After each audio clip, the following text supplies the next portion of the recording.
आज आपण simple past tense बघणार आहोत. भूतकाळातील हा एक प्रकार आहे ज्याला आपण साधा भूतकाळ म्हणतो. बघा, ज्याप्रमाणे आपण प्रेझेंट टेन्सचे चारही प्रकार पाहिले त्याच प्रकारे आपण पास्ट टेन्सचे सुद्धा म्हणजे साध्या भूतकाळाचे सुद्धा चारही प्रकार बघणार आहोत. यामधील साधा भूतकाळ हा एखादी क्रिया ही भूतकाळामध्ये पूर्ण झालेली आहे हे दर्शवण्यासाठी आपण वापरतो. याला आपण साधा भूतकाळ म्हणतो.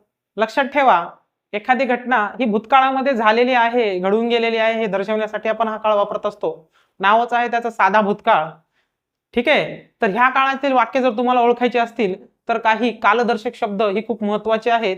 ही कालदर्शक शब्द कुठले आहेत याचा जर विचार केला तर ago, yesterday, last night, week, year आणि एखाद्या वर्ष 1958 असू द्या, 1947 असू द्या, कुठलेही वर्ष असू द्या, ही जर वर्ष आली असतील म्हणजे काय तर कालदर्शक शब्द आले असतील. ठीक आहे. तर तो काळ तुम्हाला सिंपल पास्ट टेन्स आहे असं ओळखायला काही हरकत नाही.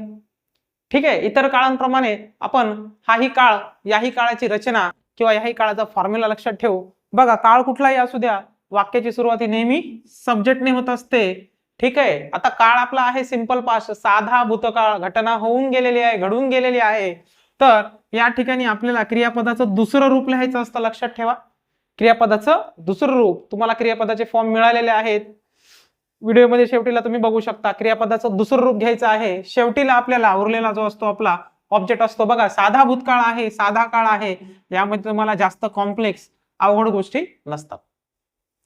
परत एकदा सांगतो, सुरुवातीला सब्जेक्ट, सब्जेक्ट नंतर मुख्य क्रियापदाचं दुसरं रूप राहील आणि नंतर ऑब्जेक्ट राहील. अतिशय सोपा काळ आहे, अतिशय सोप्या पद्धतीने सॉल्व्ह करायचा असतो हा. यामध्ये तुम्हाला सर्व सब्जेक्ट माहिती आहेत.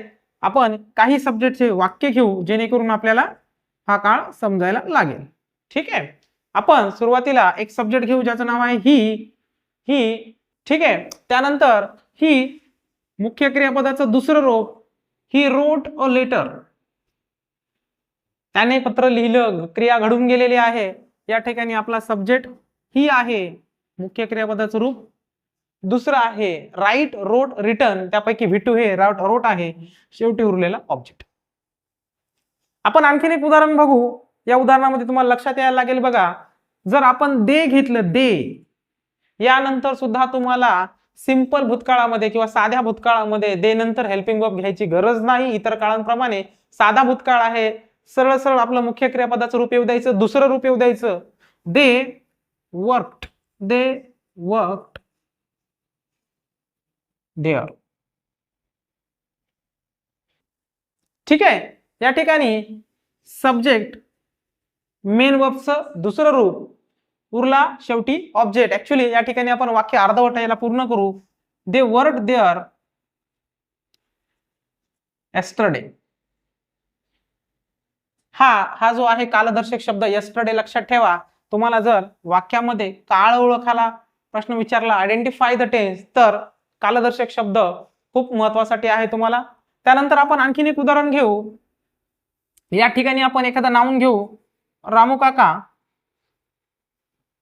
ठीक आहे. आणखीन एक वर्ब घेऊ. या ठिकाणी आपण स्पीक घेऊ. स्पीकचा दुसरा फॉर्म म्हणजे वर्बचा दुसरा फॉर्म होणार स्पोक.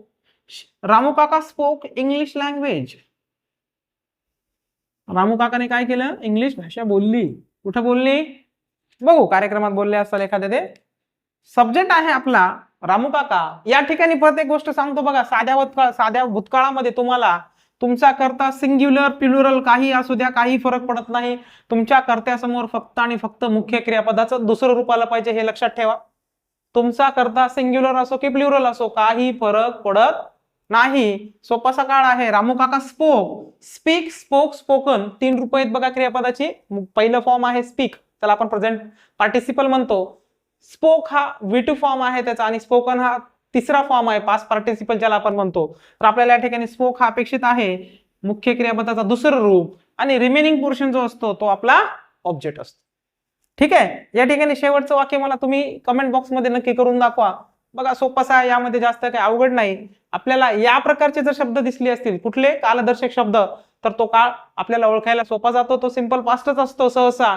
ठीक आहे. यानंतर मुख्य क्रियापद, क्रियापदानंतर सब्जेक्ट नंतर मुख्य क्रियापदाचं दुसरं रूप, आणि शेवटीला ऑब्जेक्ट, हीच रचना असते. या प्रकारच्या तुम्ही वाक्य स्वतः करून बघा आणि ह्या वाक्यांचा थोडासा अभ्यास करा. तुम्हाला हा काळ ओळखायला सोपा जाईल. सगळ्यात सोपा काळ हाच आहे.